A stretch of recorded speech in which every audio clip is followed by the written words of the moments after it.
Hello everyone, I welcome you all to this video. So we will study a new chapter of class 8 history named as Women and Reforms. So in this chapter we would be studying about different reformers who brought changes in the society for women, especially women. They also brought some changes for the caste, but in this particular chapter we will be specially talking about women. So, in this chapter, the main topics that we would be studying what was the status of women 200 years ago, and what were the different acts being passed, or what were the different things that were being done for women for their upliftment and all those reforms which are being made in the society. So, the main idea that this chapter focuses is about education. Each and every reformer which we will study about worked for the education of women. If when we'll go through this chapter, you will get to know. So I will make the video topic by topic. We'll make sure that the videos don't get so long. So pick up your pen and paper and start making the notes with me. So the first topic which we are going to study is status of women 200 years ago. Status of women means how the women were treated. क्या होता था उनके साथ, किस तरह से उनके साथ means क्या व्यवहार होते थे, and what were their permissions they were given, what were their capabilities. Means they were capable of doing everything, but what were the restrictions on them, all of those things 200 years ago. Right now also in some parts of India, अगर आप देखें जैसे राजस्थान में mostly if we talk about child marriage आज भी राजस्थान के कई parts में होती है. डाउरी सिस्टम इलीगली ही सही चल रहा है. Female infanticide is still going on. So all these things, some or the other way, are still going on. So these things we cannot say that these are completely banned. Illegally these are being followed. So 200 years ago, 200 साल पहले women का क्या status था society में, किस तरह से उन्हें ट्रीट किया जाता था, this we will study. First is child marriage. जब बच्चे पैदा होते थे, मतलब 6 महीने 7 महीने, तभी उनकी शादी कर दी जाती थी. लाइक एक बच्ची है, वो पैदा हुई है, she is just 6 or 7 months old and she is married to someone. बच्चों को ऐसे गोदी में लेके उनकी शादी करा दी जाती थी, and she doesn't even know whom she is married to. And then she grows up in her own family, and when her age comes, she's made to go in the family, in her husband's family, and till she grows to that particular age, she does not know who is her husband, where she has to go. She is just in a myth that she is in her own family, she is a part of her very own family. तो child marriage ये थी. But 12 साल 10 साल महीने महीने की बच्चियों की शादी करा दी जाती थी. So this was child marriage. इससे उन लोगों को रेस्ट्रिक्ट कर दिया जाता था कि अब क्या होता है, जैसे कि शादी करा दी, अब दूसरे घर जाना है तो सिर्फ काम ही काम. इससे भी उनकी एजुकेशन रुक गई, जिस वजह से उनका बहुत सारा जो उनकी कैपेबिलिटीज़ है उनको एकदम रेस्ट्रिक्ट कर दिया गया है. Then no rights in property. जो भी प्रॉपर्टी थी, जैसे अगर एक फैमिली है, उसका जो मेन हेड है, उस हेड से अगर प्रॉपर्टी जाएगी तो उनके बेटे को जाएगी. उनकी वाइफ को नहीं जा सकती है, उनकी बेटी को नहीं जा सकती, उनके बेटे को ही जाएगी. अगर उनके बेटे की डेथ हो गई, सबसे बड़े बेटे को जाएगी. अगर बेटे की डेथ हो गई तो फिर या तो पुराने हेड के भाई को चले जाएगी. अगर बेटा नहीं है, दोनों बेटियाँ ही, 3 4 जितनी भी बेटियाँ हैं, तो फिर वो प्रॉपर्टी उनके भाई को चला जाएगी. या उनकी फैमिली में अगर उनकी डॉटर्स है दोनों, तो उनके दामाद को वो प्रॉपर्टी चला जाएगी, उनकी सन इन लॉ को. सो इस तरह से मतलब उनके पास, फीमेल्स के पास प्रॉपर्टी नहीं आ सकती थी, उन्हें कोई राइट्स नहीं दिए जाते थे प्रॉपर्टी में. Then no education for female. पूरा चैप्टर इसी पे फोकस करेगा कि किस तरह से उन्हें एजुकेट करने पे सारे रिफॉर्मर्स ने इतने सारे इनिशिएटिव्स लिए थे. So there was no education given for females. Dowry system, dowry system, दहेज प्रथा अभी तक चल रही है, पता नहीं कब ख़त्म होगी। आपने बहुत से टीवी सीरियल्स अगर आप देखते हैं, मूवीज़ में सुना होगा कि दहेज लेने वाले से बड़ा गुनहगार दहेज देने वाला होता है। तो ये बात सच भी है। अगर आप दहेज दोगे ही नहीं, अगर आप इनकार कर दोगे तो कुछ होगा भी थोड़ी ना। शादी से पहले ही मना कर दो कि हम दहेज नहीं देने वाले। स्टिल ये सब अपने लेवल की बात नहीं है अभी अपन बहुत। So we will just study it according to this. So dowry system, अगर डाउरी सिस्टम में क्या होता था कि एक लड़की है, वो एक घर से दूसरे घर जा रही है, तो अब उसको खाना वगैरह देने के लिए या उसकी मीन्स उसका जो भी खर्चा आएगा उसके लिए अगर छोटा मोटा अमाउंट मांगे, जैसे 1,000 2,000 100 रुपये, 1,000 2,000 तो अभी के लिए भी लोग मान लें छोटी रकम है, उस वक्त ये बहुत बड़ी रकम होती थी। अब जब अगर अपन अपने अभी पेरेंट्स से पूछ लो, अगर आप लोग अपने पेरेंट्स से पूछोगे कि आपके वक्त में मीन्स मतलब उन अपने पेरेंट्स के वक्त तो 50 पैसा तक चलते थे। अभी अगर आप पूछोगे किसी से 50 पैसा है, चवन्नी है, अठन्नी है, किसी के पास नहीं होगी। सो ये मतलब बहुत ज़्यादा। और कई बार जो इन लॉज होते थे विमेन के जो इन लॉज होते थे, वो कभी बहुत ज़्यादा ग्रीडी हो जाते थे, तो लालच के कारण वो बहुत ज़्यादा मांगते थे। और अगर वो फीमेल की फैमिली नहीं दे पाती थी तो या तो उस फीमेल को मार देते थे, घर से निकाल देते थे, जिंदा जला देते थे, कुछ ना कुछ कर देते थे। फिर फीमेल इन्फेंटिसाइड, बच्चे के पैदा होते ही उस बच्ची को मार दिया जाता था। वो दुनिया में आई और उसे मार दो, फीमेल है मार दो, फीमेल का दुनिया में कोई काम नहीं। क्योंकि लोगों को लगता था अगर ये पैदा हुई तो हमें इसके लिए दहेज देना पड़ेगा, फिर इसको प्रोटेक्ट करना भी बहुत मुश्किल काम है, इसलिए लोग उसे मार देते थे ज़्यादातर। पर्दा system is one such system means जिसमें women were not allowed to show their face, they had to cover their faces। एक घूंघट होता था जिससे वो अपना फेस कवर करके रखती थी। इवन उन्हें घर से बाहर जाने तक भी अलाउड नहीं था। अगर बाहर जाना है तो पर्दा सिस्टम फॉलो करो और है ना ऐसे घूंघट पहन के जाओ।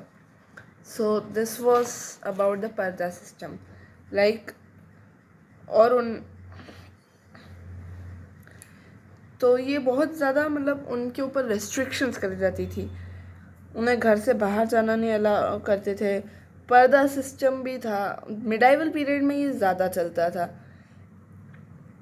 फिर उसके बाद पॉलीगैमी में ये होता था कि मेन को अलाउड था कि वो एक से ज़्यादा वाइफ रख सकते हैं। एक से ज़्यादा मतलब एक आदमी की 3 से 4 शादियाँ हो सकती है। क्योंकि पॉलीगैमी और चाइल्ड मैरिज की प्रैक्टिस की वजह से बहुत ज़्यादा बच्चियाँ दिखती थी। क्योंकि अगर आप समझ लो, जैसे अगर चाइल्ड मैरिज है, उससे पहले अपन सती भी समझ लेते तो ये स्टेटस ऑफ वुमेन अपन को समझ आ जाएगा। सती क्या होता था, अगर जैसे एक आदमी है, एक समझ लो कि इफ़ अ मैन डाइज, मर गया वो, ठीक है, तो जनरली क्या होता है, या तो उसे जला देंगे। हर रिलीजन के अपने अलग कस्टम्स होते हैं कि या तो आप उसे जला दो या बरी कर दो, इट्स ऑल कस्टम्स। पहले के टाइम में होता था जलाने का। शायद हो सकता है, maybe I am wrong, कि मे बी गाड़ना मतलब ज़मीन में डालने का भी होता होगा। I don't have much knowledge. So अभी अपन मान के चलते कि पहले सिर्फ जलाने का होता था। तो अगर कोई इंसान मर जाता था, कोई man, if a man dies, then अभी क्या होता है, जनरली सिर्फ उस मैन की ही बॉडी जलेगी, उसके साथ और कोई नहीं जाएगा। बट अब उस समय 200 years ago, if a man died, उसके साथ उसके जो फ्यूनरल पायर होता था, जिसमें उस मैन को मतलब जो उसकी चिता होती थी, उस पे उसकी वाइफ को भी जाना रहता था। उसकी वाइफ को भी जलाया जाता था जिंदा। अगर मना कर देती थी वाइफ तो फिर उसे बांध दिया जाता था उस चिता से, ताकि वो जिंदा उसमें जल जाए। अगर आपको अभी थोड़ा सा ज़्यादा सा कैंडल से जल जाए, या गैस के ऊपर अगर आपका हाथ आ जाए, या गरम गरम बर्तन पे आपका हाथ टच हो जाए तो कितना जलता है। तो सोचो पूरी बॉडी अगर आपकी जिंदा जलाई जाए तो क्या होगा. So that was the case. और इसे बहुत ऑनरेबल माना जाता था कि if a women performs Sati, so it is very honourable for her. क्यों? क्योंकि वो स्वर्ग यात्रा में अपने पति का साथ देगी. ये उस टाइम के बिलीफ थे. तो अच्छा, अब मैं जो समझा रही थी चाइल्ड मैरिज. अगर कोई मैन है, वो है 45 ईयर्स का, उसकी शादी करा दी अगर एक 15 ईयर्स की विमेन से, तो क्या होगा कि भाई ये मैन, इसके चांसेस है कि ये 45 का है अगर अभी, तो मे बी इसकी डेथ 60 तक हो जाए, मे बी 70 तक हो जाए. तो अगर इसकी डेथ 60 तक हो रही है तो ये तो 30 की रह जाएगी. 30-40, अगर 60-70 में इसकी डेथ हो रही तो ये तो बेचारी 30-40 में ही रह जाएगी. इसलिए, और फिर उस वक्त विडो रीमैरेजेस का होता भी नहीं था कि अगर एक स्त्री विधवा हो गई तो उसे सती परफॉर्म करना पड़ेगा. इसकी तो ज़िंदगी हो गई बर्बाद. 30-40 की उम्र में इस बच्ची को सती परफॉर्म करना पड़ा, मीन्स इस विमेन को सती परफॉर्म करना पड़ा. एंड थिंक अबाउट दोस्त कि अगर मैन 30 ईयर्स के, उसकी शादी एक साल की बच्ची से, जो मैंने बताया था ना गोदी में ले लेके शादी करा देते थे, हो रही है. 1 साल की बच्ची से शादी हो रही है. तो अगर ये मर रहा है फिर भी अभी भी अपन 60-70 की एज में मान लो 30 ईयर्स बैक आफ्टर, मीन्स अगर ये 30-40 ईयर्स बाद मर जाएगा तो इसकी भी तो एज 30-40 ईयर्स, इसकी आगे की ज़िंदगी का तो कुछ रहा ही नहीं. और क्योंकि उसे सती परफॉर्म करना था. विडो रीमैरिज तो था ही नहीं, क्योंकि अगर किसी ने विडो रीमैरिज करी तो उन्हें मतलब आउटकास्ट कर दिया जाता था. मतलब उन्हें उस सोसाइटी से भगा दिया जाता था कि अब आप इस सोसाइटी का हिस्सा नहीं हो. You are a widow and we do not allow widows to be in our society. उस वक्त ये मान्यताएं थी. Widows were considered outcasts and not allowed to remarry. They were encouraged to perform sati, which was that they had to burn themselves on their husband's funeral pyre. Funeral pyre मैंने बताया था अभी just. और अगर किसी women ने मान लिया कि हाँ, तो उन्हें वर्चुअस विमेन कहेंगे. और अगर किसी ने मना कर दिया तो या तो उन्हें बांध देंगे, और अगर वो उससे पहले ही भाग गई तो फिर उन्हें अलग कर दिया जाता था, उन्हें आइसोलेट कर दिया जाता था सोसाइटी से. इन सभी कस्टम्स की वजह से क्या हुआ? Customs and practices making the lives of women difficult 200 years ago. ये सब कौन से कस्टम्स है जो इन विमेन की लाइफ डिफ़िकल्ट बनाते थे? चाइल्ड मैरिज से उन्हें सती करनी पड़ती थी क्योंकि उनके पति उनसे पहले मर जाएंगे, ये ऑब्वियस सी बात है. हाँ, पॉलीगैमी, इसमें सिर्फ एक मेन की एक से ज़्यादा शादी हो सकती है, विमेन ओनली वन, क्योंकि विडो रीमैरिज भी अलाउड नहीं थी उस वक्त. फिर सती, चाइल्ड मैरिज होगी तो उसका हस्बैंड मोस्टली केसेस में उससे पहले ही मर जाएगा, तो सती. अगर हस्बैंड मर गया तुम भी मर जाओ. डाउरी सिस्टम, अगर हस्बैंड नहीं मरा है और आपकी फैमिली वाले पैसे नहीं दे पा रहे तो भी मर जाओ. प्रॉपर्टी में कोई राइट्स नहीं कि अगर भाई फैमिली वाले नहीं दे पा रहे तो अपन अपनी प्रॉपर्टी में से कुछ बेच करके कुछ पैसे कमा के डाउरी के लिए दे दे. नहीं. एजुकेशन दी नहीं जाती थी उस वक्त के जो लोकल न्यूज़पेपर्स थे, जो न्यूज़ चलती थी, या जो भी मतलब वेदास में क्या है कुछ नहीं पता था. आगे अपन पढ़ेंगे कि वेदास की सती के लिए क्या सिग्निफिकेंस थी, सती को बैन करने में. तो इसलिए इनको तो कोई एजुकेशन मिलती नहीं थी. तो वेदास में इनके बारे में क्या लिखा है, कुछ नहीं बताया. फीमेल इन्फेंटिसाइड, बेचारा एटलीस्ट मेरे को जितना लगता है, I know this was a very very very brutal practice of killing a female before she is even born, means after, as soon as she is born. I know that it is a very brutal practice, but it is still better कि आप इतनी 30-40 साल की ज़िंदगी जियो, आपके husband मर रहे तो आप सती कर लो. अगर हस्बैंड नहीं मर रहे, अगर आपकी फैमिली, आप अपनी फैमिली को अपने जिस फैमिली के साथ आप 20-30 जितने भी साल रहे हो, उस फैमिली को आप अपने सामने बेसहारा होता हुआ देखो, जो आपके लिए डाउरी नहीं पे कर पा रही है, या फिर एकदम एक स्लेव की तरह घर, या तो घर में कैद रहो, बाहर जाना है तो पर्दा सिस्टम फॉलो करो, पढ़ाई लिखाई होगी नहीं, कुछ नहीं होगा, आपका पति आपके अलावा किसी और से शादी कर सकता है, सती पहले ही जल जाओ. इन सारी प्रैक्टिस से अच्छा तो फीमेल इन्फेंटिसाइड है ना, पैदा होते ही मर जाओ, इन सारे कष्ट नहीं झेलने पड़ेंगे. मे भी हो सकता है भगवान अगले जन्म में लड़का बना के भेज दे। ये 30-40 साल इन सब में ज़िंदगी के क्यों बर्बाद? I know that I am saying I should not be saying this, but still इतना सब बेचारी क्यों सहे? Okay, let's come back to the topic. इन सारी प्रैक्टिस से उनकी लाइफ डिफ़िकल्ट हो गई थी। I hope you might have understood it now. Now movements for change. अब इन सारी प्रैक्टिसेस में जो ये सब हुआ, इन सब में चेंज लाने के लिए आखिर किया क्या गया? So now we will study that. सबसे पहले मूवमेंट्स फॉर चेंज में है emergency of reformers. Early 19th century. Emergency of reformers मतलब जो मैंने बताया था कि इन सारी प्रैक्टिसेस को बंद करने के लिए, एक सोसाइटी में चेंज लाने के लिए जो लोग आए उन्हें, जिन्होंने रिफॉर्म्स लाए, जो लोग रिफॉर्म्स लाए उन्हें बोला रिफॉर्मर। रिफॉर्म्स क्या होते हैं? चेंजेस। तो जो लोग रिफॉर्म्स लाए उन्हें कह दिया रिफॉर्मर्स। तो emergency of reformers early 19th century में, मतलब 1800s 1810 उस सेंचुरी, उस एरा में नए रिफॉर्मर्स आए जिन्होंने क्या, इन सारे सोशल कस्टम्स को क्वेश्चन करना शुरू कर दिया कि क्यों हो रहा है ये सब। क्या उन्हें जीने का हक नहीं है? क्यों आप उनके लिए पैसे दे रहे हो? क्यों उन्हें बचपन में शादी करा दी जाती है? प्रॉपर्टी में उनको क्यों नहीं है? क्यों उनको पढ़ाया लिखाया नहीं जा रहा? अगर आदमी की एक से ज़्यादा शादी हो सकती है तो विमेन की क्यों नहीं? और अगर आदमी कर भी क्यों रहा है, एक विमेन के साथ खुश क्यों नहीं रह सकता? क्यों उन्हें मार दिया जा रहा है? क्यों उन्हें ये सिस्टम फॉलो करना पड़ा? इन सब पर उन्होंने क्वेश्चंस उठाना शुरू कर दिए। कब? अर्ली 19th सेंचुरी में। फिर रोल ऑफ प्रिंटिंग, नई चीज़ आ गई जिसका नाम आया printing. Books, newspapers, pamphlets, leaflets और भी बहुत सारी चीज़ें थी जो इंट्रोड्यूस हुई, जिस वजह से क्या हुआ, लोगों में अवेयरनेस स्प्रेड हो गई और ऐसे इश्यूज़ पे वो लोग डिबेट करने लग गए।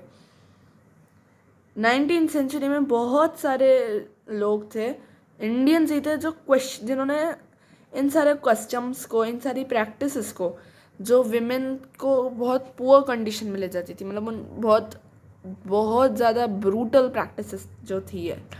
Specially I feel Sati was most brutal practice. किसी को जिंदा जला रहे हो तुम नहीं, means I am talking about that time.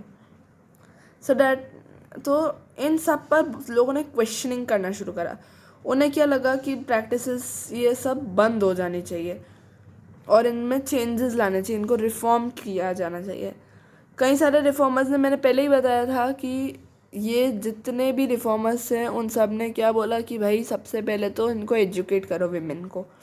उन्होंने बोला कि विमेन को एजुकेट करना चाहिए ताकि इनका सोसाइटी में जो स्टेटस है वो थोड़ा अपलिफ्ट हो जाए। फिर प्रिंटिंग के साथ, जैसे कि प्रिंटिंग जैसे शुरू हुई, बहुत से इंडियंस ने उनका मत, उनके व्यूज़ जो थे, उन्होंने they started expressing them in the newspapers, magazines, books, leaflets, pamphlets etcetera etcetera etcetera.